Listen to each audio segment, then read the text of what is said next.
We all just watched the 10th episode, the season finale of Better Call Saul. Insanity. A lot happens. Hello, everyone. Michael Schneider, senior editor at Variety. Welcome to another edition of Variety's Streaming Room. I have the executive producer of Better Call Saul, and I have the stars of Better Call Saul to break it all down, break down this season, and just chat. And these are some of the most lovely people I've had a chance to talk with over the years, and I'm so excited to have them back here again. So let me introduce them right now, virtually, of course, so it's like a one-hand clap, but everyone in the crowd, clap along with them. First off, we've got the star and also producer on Better Call Saul, Mr. Bob Odenkirk. That's right, Saul Goodman / Jimmy McGill himself, with a pup as well. Very cute. Next up, we've got the co-creator and executive producer of Better Call Saul, Mr. Peter Gould. He's got probably the best quarantine beard that I may have seen so far. Perfectly groomed. It's salt and pepper. It's sort of beard goals for me. So next up, she had a killer season, but every season she has a killer season as Kim Wexler, Rhea Seehorn. He is living his best quarantine life. Just look at where he is right now. He's the scary Lalo Salamanca, Mr. Tony Dalton. And finally, the character I'm sort of most nervous for right now. He plays Nacho on the show, Michael Mando. Michael, welcome. Thank you. So, gang, we say this at the end of every season, but holy bleep, that was a season. Bob, let's kick it off with you. I like to get kind of a temperature check on where we stand in terms of how much of Jimmy is left versus how much has he morphed into Saul. Throughout the season, we saw the real progression of Saul, but toward the end of the season, after all that he went through, there's still Jimmy in him, and you know he's sort of at this real crossroad right now after what he's experienced. How would you sort of describe Jimmy versus Saul right now? Well, I feel like the character has come to some terms with being Saul, where he is he's kind of very consciously compartmentalized himself, and he's decided I'm Saul at work and I'm Jimmy at home, and that's going to be okay. That's going to work out. Of course, he's seen already how those two things have overlapped in a dangerous and scary way, but I still think my feeling as I play him is that his theory is that he can make it work if he can just keep those two things separate. So weirdly, in the past, there's been more of I think of almost an internal struggle. Now he's consciously embraced the character of Saul, and yet he's also said it'll belong in this one part of my life and I can keep it separate. So now he's going to face the challenge that maybe that's not true. Right. But he's kind of weirdly, or at least was for a while, a little more at peace. Like I could play him with a little more gusto and comfort because he knew he figured it out. He figured out the trick. I know what I'll do. I'll stop bleeding these two sides of myself, one into the other. I'll just consciously be one side, and then I'll shift and be the other side, and I'll be in control of that. Peter's nodding his head. That makes me feel good. Exactly. Peter, is he right? Yes, I think Bob's got a great grasp of this character. This season was so much fun because Jimmy really got to unleash his Saul side. Your question is Jimmy still in there? I think the answer is yes. I think that I don't think this is a story of a guy who gets hit by a lightning bolt and becomes a different person. This is about a guy who's trying on different identities, looking for the one that's going to work for him. And the identity that maybe is most important to him is the identity he has with Kim Wexler. And I think it's interesting because when we started this out, I don't think we thought of it as a love story, but in a lot of ways, that's what it's become. Yeah, absolutely. And when you talk about sort of compartmentalizing home life versus work life, obviously you can't, and it's impacting his relationship with Kim, especially in those last episodes. And his concern now is he rubbing off on Kim? I mean, how much of this is a bad influence and impacting who Kim is? He's kind of scared of what Kim has become. I mean, Rhea Where do you see Kim now? She is surprised quite a bit this season in sort of, what she's willing to do and the limit she's willing to sort of push. Yeah, I mean, this season was so challenging, and I mean that as blissful. It was so much fun to have to do the mental acrobatics in your head for all of our characters. And yes, I would get scripts and be sort of surprised almost as a fan of like, wow, and now she's doing this. But as soon as you sat down to do the math, because of the brilliance of Peter and our writers, I could always see where it came from, why it was something that was in her and is at a boiling point, or whether it's being revealed or it is introduced anew are very interesting questions that I think all of the characters in the whole series deals with. That idea of is this something that's being brought out now or something that was always there and suppressed? And I'm interested in that question. I'm also interested in the question of intrinsic versus extrinsic properties of people. Would Jimmy become who he becomes if he never met Kim, or if he never met Chuck? Would Kim become who she's going to be if she never met Jimmy? And in those final moments that you saw in episode 10, I thought it really came to this boiling point that one issue she has is people telling her how she should feel and who's bad for her and who she really is and what she is or is not capable of. And she really bristles at that. And I think for good reason. And it remains to be seen where she goes from here. It certainly was a doozy of a cliffhanger. Yeah. Well, speaking of doozy of decisions, I mean, the episode 6, when she basically is calling out Jimmy and finally says, "I think we have to get married." One of those moments where we just, didn't see that coming. Take me back to your thoughts on that and sort of, what did you think of Kim at that point in deciding to go that route, throwing that out there? There was Tom Schnauz wrote that one brilliantly, and Michael Morris directed it. Bob and I rehearsed at length. We really didn't want the words getting in our way in that scene, which comes from such a visceral place. They even decided to do dueling coverage with Marshall Adams, our brilliant DP, to try to help and be conducive to how quickly we had to change the temperature of your own line reading based on the temperature of the previous line reading. Was very rapid fire and tense and deep with subtext. For me, the scene has 3 parts. The third part's very short, but part 1 is anything to not have this conversation, anything to not have this argument. I hope he's not even home when I get there. I don't want to see his stupid face or I'm going to punch him. And I think we've all been there because she knows how dark this will get, if they have to have this conversation. And instead she's met with someone who is gloating and yet again unaware of the cost of his actions on her specifically. And so then they do have this argument and you're in the middle of that. And there's some lovely moments there where she is calling him out, but she's also calling herself out. We're both liars now. But if we lie to each other, then what's left? And there is a nice little moment there where he's actually not able to lie to her face, which I really enjoyed. And then I think what happens with Kim, and it happens time and again in the season in dramatic ways this season, but it's always been there, is she doesn't actually sit with emotional messiness very well. And Jimmy's actually the much more emotional person for me. And I think it's fun flipping those gender stereotypes. He wants to talk about his feelings and sit in them and all that. And I felt like that Kim went backed into a corner where there is no practical, pragmatic way to think her way out of this. It happens when she confronts Lalo as well.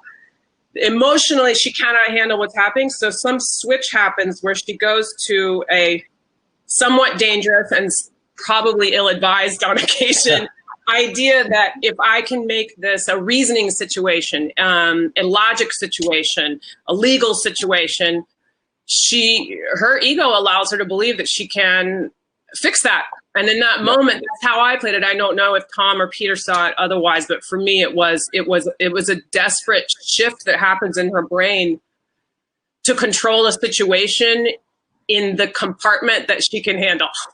Well, we'll get to that Lalo moment in a second because that deserves some real breakdown. But real quick, I wanted to ask Peter because I remember talking to you at the start of the season, and it's interesting now. You probably get the Kim question, perhaps more than any other question, I imagine. Sort of what's going to happen to her, what's going to happen to that relationship, and so at the start of the season, you're like, some surprising things are going to happen in the Jimmy Kim relationship. Can't tell you what it is, and I assume you were referring to that moment and that evolution in their relationship. So talk about that and what you were sort of deciding in the writer's room in sort of moving that relationship to that realm.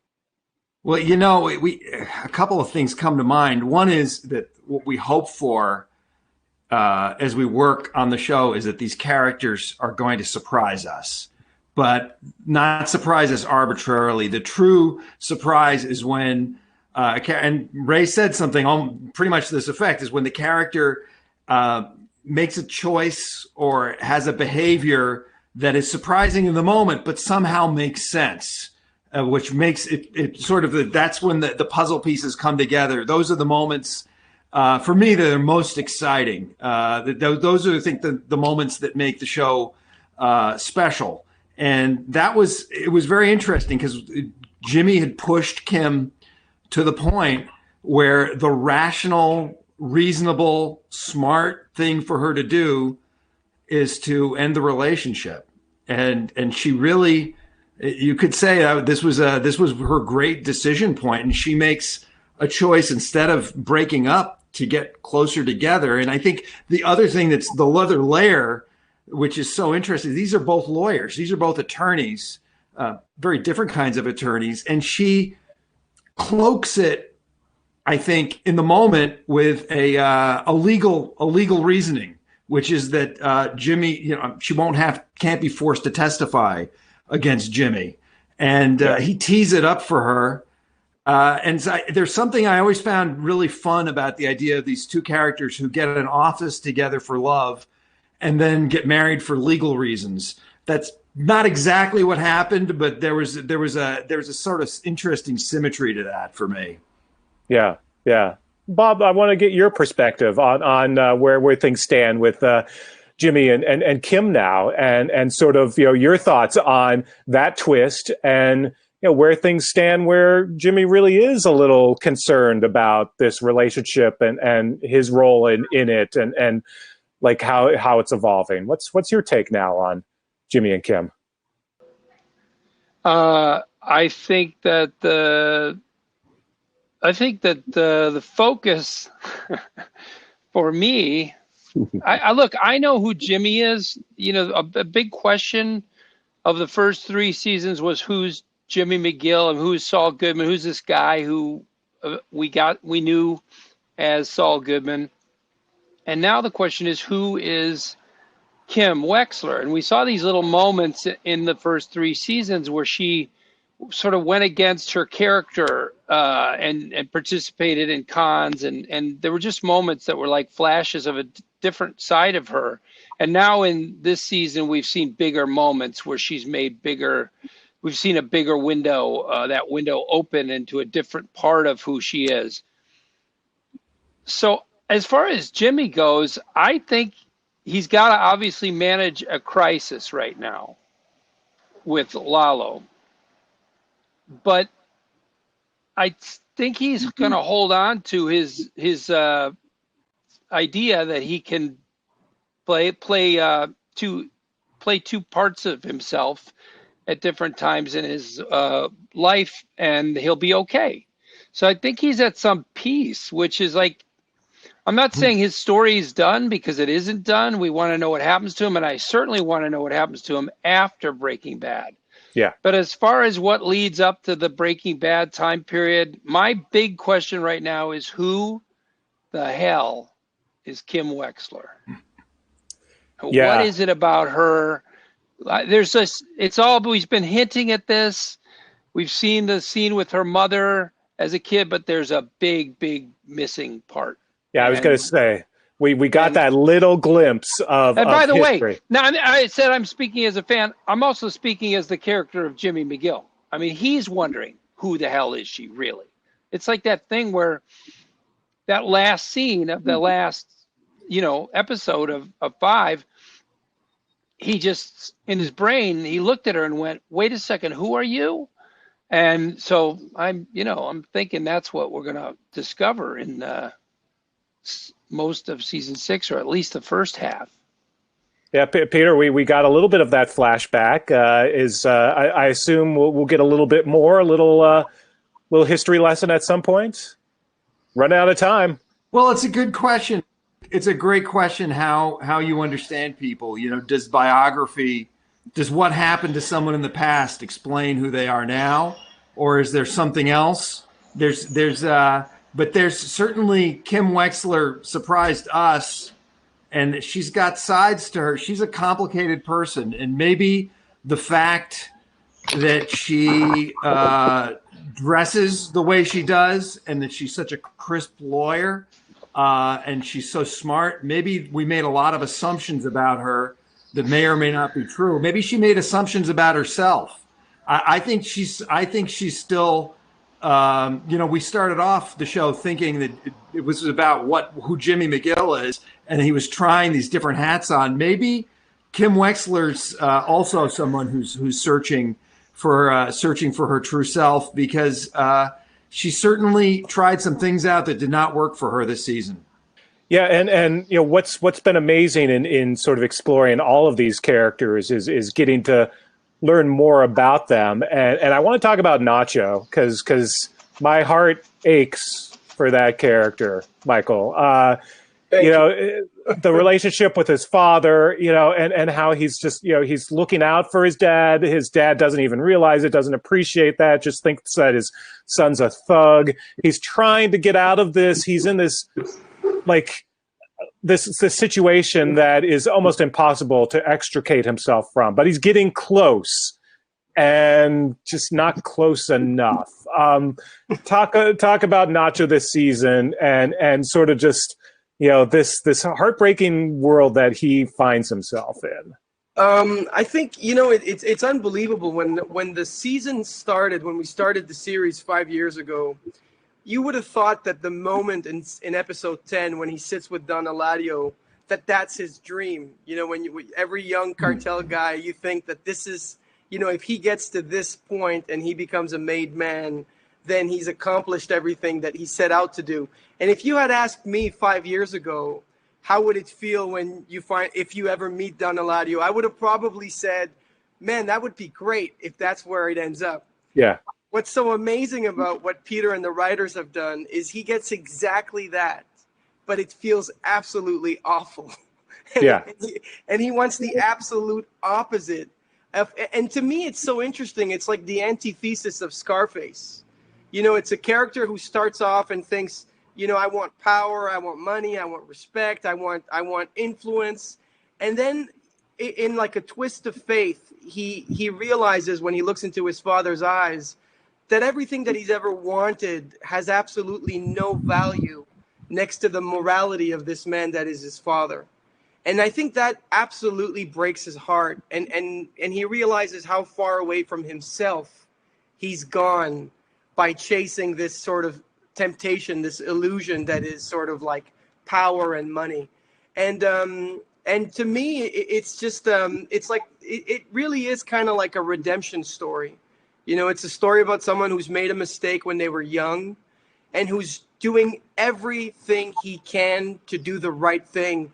And he's surrounded by all these people who are at war with each other, who kind of see him as an asset. And it's hard. I just think it's really heartbreaking for me. I think it's heartbreaking for the father. And God, I just hope, I guess I'm a bit of a romantic, and I hope that there's a happy ending to this somewhere. Talking about what show are you talking about? No way. I just feel like there's no way. You gotta just start getting fitted for the plastic, the fake head. I gotta pick a coffin, maybe. I don't know. Man, you lasted till season 6, so that's an accomplishment right there. But you know what? Get your life cast going, buddy. I think the major thing to me is is two things. You know, if he dies and his father lives, I think there's a sense of, if he dies saving his father, there's a sense of relief in that. If he lives and his father dies, that to me is probably like, already I'm talking about it and I'm like shaking because I'm just like, I don't know how to handle that. And then if they both die, and then if they both run away, it's like, I don't know. And you know what? I have to be honest. I think about it more than I'd like. You know, I've never played a character this long, and I just can't detach myself from it. And I have to say, it's both really rewarding and really, it fills you up with a lot of anxiety at the same time. So congrats to Peter and the writers. You've done your job. Peter, stop traumatizing Michael. It's just tell him right now his dad's going to be okay. Oh, and I want to say something too. It's been so much fun playing off of Tony. You know, I think Tony brought such an amazing energy to the show. I just felt like it heightened the stakes in such a wonderful way. And even though I was in the scene with Tony a lot of times, you know, there's stuff that he's done that I didn't see, and like the whole tunnel stuff. I thought it was great. So I just want to say that how happy I am to work with everybody and how much fun it's been. And I just can't believe it's over. At the same time, a part of me can't wait for it to end so I don't have to live with this anxiety anymore. Oh, no. But I hope it goes to the end. Don't kill me off too quick, Peter, if that's what you're gonna do. Right. Or keep him for the, maybe he's working, maybe he's in Omaha too. Maybe you know, he's working like a couple doors down from the Cinnabon. I can bake donuts, I can do coffee, all that stuff. You know, nobody dies for very long in this universe. Let's keep in mind Jonathan Banks expired on Breaking Bad, and he's been a mainstay on this show. So we're the masters of time and space, at least in this little world, which is wonderful. I feel like I should worry. No. Well, Tony, I feel like no one's having a better time on this show, especially this past season, than Lalo. Like, even when he's behind bars, he's smiling, he's laughing, he's you know, just the psychotic nature of this character must be just so much fun to play. Talk about just embodying this psychopath, this character, and how much fun you're having in creating this Lalo, who we had never seen. You know, he was mentioned once in Breaking Bad, and then sort of like was created out of a whole cloth for Better Call Saul. Yeah, I mean, it's been great doing this character. It's been so much fun, and also, you know, working with Mike more than anybody, but you know, Bob and Ray and John and Giancarlo, and we all live in Peter's mind. You know, we got to start paying some rent in there. But look, I mean, this guy's just these. You know, I always thought of him like this kind of, you know, these guys in Mexico that are, you know, probably working or living these cartel lives, where they're always, you know, very close to being dead, you know, at any moment from anybody. So it kind of felt like, you know, Lalo going to Albuquerque was him kind of taking a vacation, you know, like, oh, great. Okay. I got to check out what's going on up there, and never taking it too seriously, because it was never that personal. Go check out my uncle, see how he's doing, see what's going on here. And then, well, you know, obviously what happens at the end of the show, you know, changes everything, because, you know, now Lalo's pissed, but he was never pissed before, you know, that's kind of the way that I always saw it. Yeah, don't mess with a piss Lalo. I'm kind of pretty scared of what comes next. But yeah, that season finale with the tunnels and you know, everything that goes on, that must have been crazy, but also a blast to shoot. What was that sort of like? I remember seeing a clip of how you sort of helped demonstrate how to go inside the bathtub. Like you actually like helped come up with some of the idea. Like tell me how you sort of were a part of creating that whole world. No, that was all Peter. Well, I was just jumping in though. I was just being, yeah, no, that's all Peter. That's all yours. Well, it's we come up with it, but you have to do it. And Tony just went for it one of the great things about this whole cast is these guys are very physical actors, and we're very lucky that they are. Every single one of them they act from the tips of their toes to the tops of their head. And Tony, I remember watching him crawl through that tunnel, and like a bat out of hell. And it felt and it was really exciting.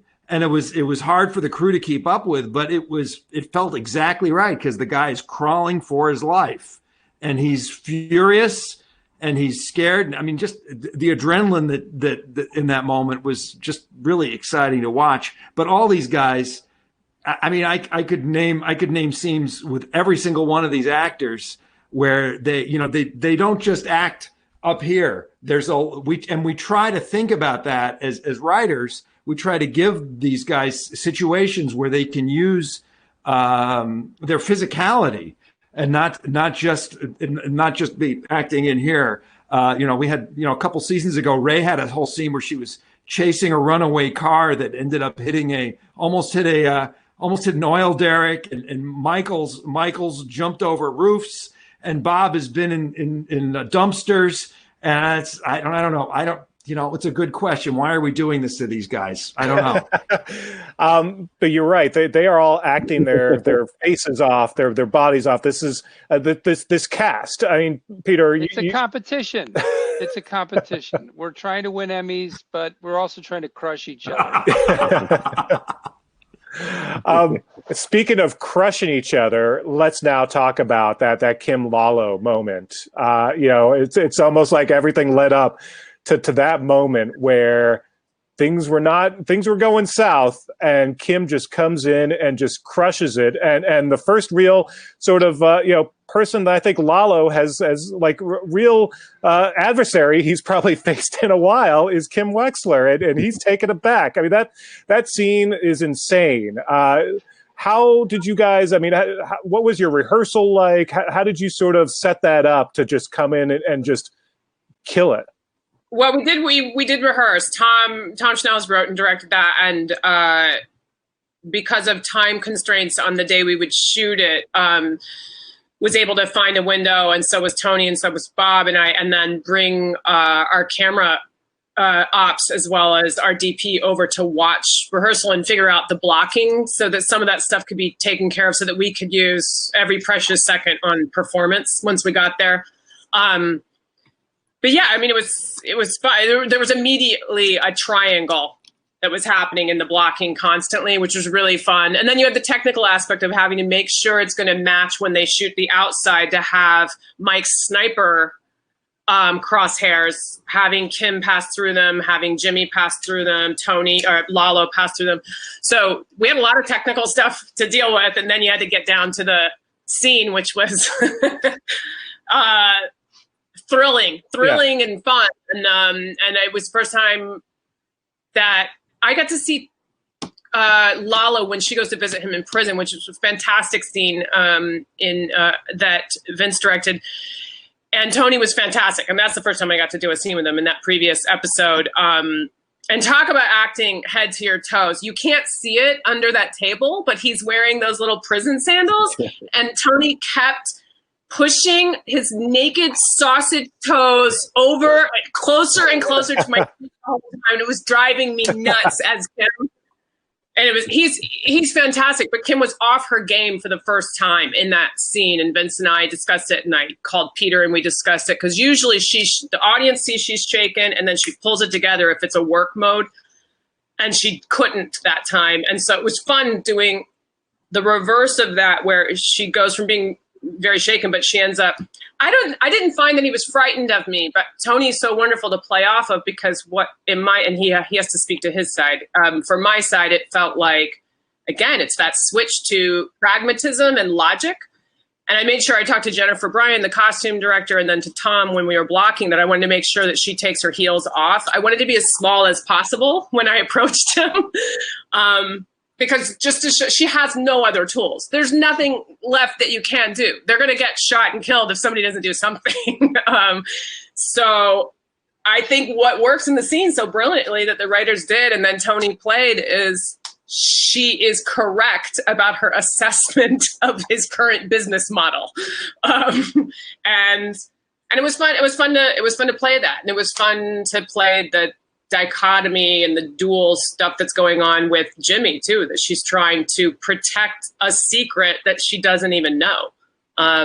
Fear for both of them. And, she's aware that a bullet went into a cup and he's not telling me something, and he has PTSD, and whatever this secret is worth not telling a very scary gentleman on our couch who keeps saying, "Tell me again." So it's gotta be pretty bad. So anyway, that was my approach. You'd have to ask Bob and Tony theirs. Yeah, either of you, Tony, talk about that scene. That was pivotal for all the characters.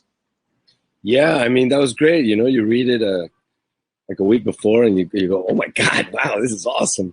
We're going monster in the house. Lalo's going to go in and bully them in there, and I mean, it was wonderful. It's one of those scenes that starts off with a certain kind of dynamic, which is sort of me kind of inside, or Lalo inside this apartment that it's kind of safe ground for everybody, and then all of a sudden, Kim takes over the scene and just kind of diffuses everything that looks like it's going to be an inevitable, tragedy. So, I mean, that was so much fun to do, with Bob and Ray. And, I mean, it's the only time that I worked with both of them together, and it was such a great time. I mean, I don't know if you guys remember, but we did that pretty fast. I mean, we did the rehearsals and everything, but once we got down to it, I mean, it was kind of like, everybody was on their game. We knew what we were doing, and kind of just, hit it out of the ballpark. That scene is amazing. I thought it was great. Even the editing, what happened afterwards, you put the music in after I say, "Tell me again," and it's like, and you're like, whoa, okay. I think that Jimmy knew what was going on, that Lalo was playing with him with this whole tell me again thing. It's a tactic. It's an obvious kind of psychological tactic to pressure someone, and you're going to slip up. You're gonna, because you're making up a story, and the question is, what is that going to mean? And he's just got this, like Ray said, he's a character with PTSD. He's in a weird, fractured place and a delicate place, and so really that was a pretty simple scene for me, and in a lot of ways, Jimmy was a bystander to what decision will Lalo make, and what, I'm surprised by what Kim does. I didn't expect her to do anything. And so I'm watching that. But the real question in that scene is, what is Lalo going to do with what happens? Because Kim's shown herself to be formidable. And obviously that she's taken a pretty huge risk there. But you could even see Lalo seeing her, what she does as a tactic, and then just deciding what he wants to do. I mean, he could pull out the gun. He could just do it. And he's obviously, so the math is all, there's some math going on in Kim's head, obviously, but it's almost, it's gutsy, it's crazy, but it's kind of obvious. The question is, what is Lalo's math? What is he doing? He's not intimidated by her. He has a gun. And so what is he thinking? And so that'll be interesting to find out. I guess we'll find that out. So, Bob, let's talk about what sort of led to this. Of course, your Lawrence of Arabia adventure with Jonathan Banks, directed by Vince Gilligan. That was epic. Talk about doing that and sort of this, creating this adventure. I mean, that was quite ambitious. Episode 508 was a very special episode for me, and I think for the show, because it was a big one. It was all in the desert. Well, most of it. And Vince directed, and that was great. And we had a wonderful script. And we suffered to make it. It was hard. It was 110 degrees out there and brutal. And it was an adventure. And I think that was where Jimmy was overwhelmed by how badly his choice could go, is what he was discovering. It's one thing to think, well, this could get out of hand once in a while, I better watch out. But to go, oh man, I'm just gonna die in the desert, and Yeah. It's just going to be horrible.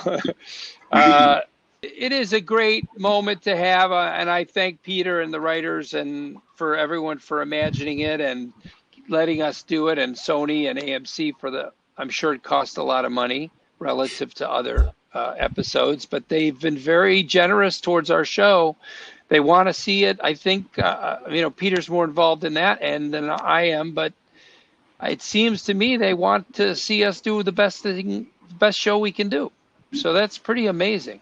Yeah, no, a couple of things from that episode. I mean, the makeup was amazing. With the chapped lips and the burnt faces. I mean, they did a fantastic job. You could feel Sherry Montesano and Ashlyn Padilla. I mean, they're phenomenal.